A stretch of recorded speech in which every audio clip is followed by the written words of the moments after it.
407 years ago, racist vampires started the Civil War. Oh, so we've been told, I guess. This time, we take a look at some lost history and some unbelievable facts when the box office reviews Abraham Lincoln, Vampire Hunter.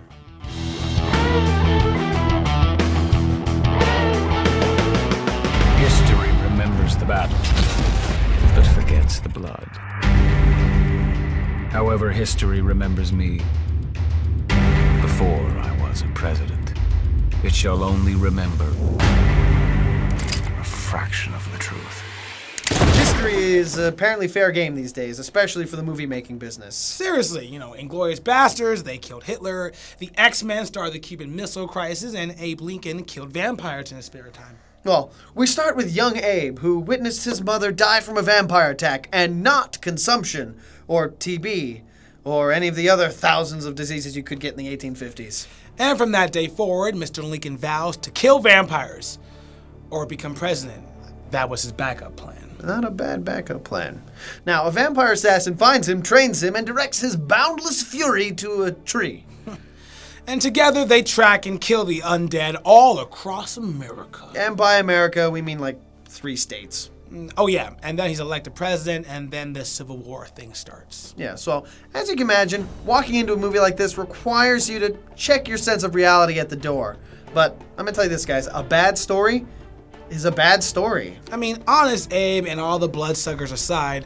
God, that's like a bad band name. Oh, it does sound terrible. Anyway, I mean, this movie was just dumb. It's kind of kid. It's like a kid's movie. Yeah, I mean, we have almost no story development. We get introduced to characters who seem unimportant and easily forgettable, then randomly they become essential. And we're supposed to believe that these people can learn to wield an axe and kung fu in a matter of moments? Please. I mean, it was a waste of violence and it was a waste of gore. It's a young adult movie with an R rating. I mean, from what I saw, they went for the R rating. The directors actively tried to get this an R rating for violence and whatever, and it wasn't just being faithful to the story, and I don't know why they did this. I mean, the story, you know, came from a young adult book. I mean, it's geared to 12 to 16-year-olds. Now, David, remind me, how old do you have to be to go into an R-rated film? I believe it's 17. The age is 17, yeah. Isn't it? Huh. Someone should tell that to the producer. Oh, the producer? You mean Tim Burton, you mean? Oh, God, it is Tim Burton, isn't it? It is indeed. Wasn't Dark Shadows enough? I can't take this. He won't leave us alone. Tim, tell you what, go back to Clay People. That way there are no real careers hanging in the balance, so no one will be ruined by your awful decisions. What do we have here? What's this? What's that?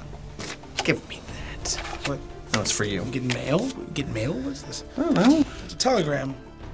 Oh, it's to our friend, Tim. Oh, this is it. Dear Tim, stop making movies. Stop. If I were the director, which I wasn't, and you know this because, you know, you can pronounce my name, I would not have let Burton near it. I wouldn't let him near the studio. I wouldn't let him near my children. Just away with you. Still, this is the same guy that brought us Wanted.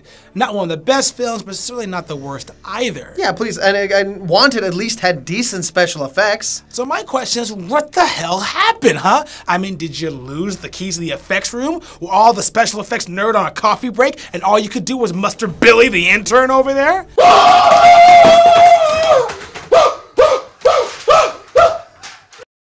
I mean, I've seen better effects on sci-fi original movies at 2 a.m., you know? Gargoyle 6, Return of the Flock. I'm gonna tell you this. Here's my question. Where did the money go?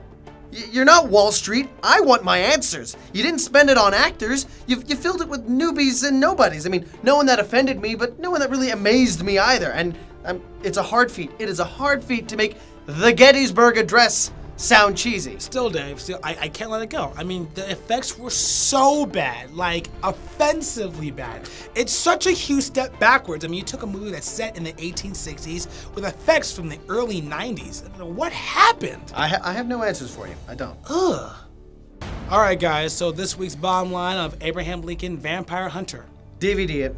If you must. Yeah, sure, the title's fun, but, I mean, if I could go back in time, I'd just read the book instead. True. Save the money, stay home. Yeah, so that wraps up this episode of The Box Office. For the full review of Abraham Lincoln, Vampire Hunter, check out the blog on the site. Yes, any questions, comments, or concerns? Our email is always open. Send us a line. And join us next time when we take a look at the newest remake of the web-slinging hero when the box office reviews The Amazing Spider-Man. And until next time, everybody.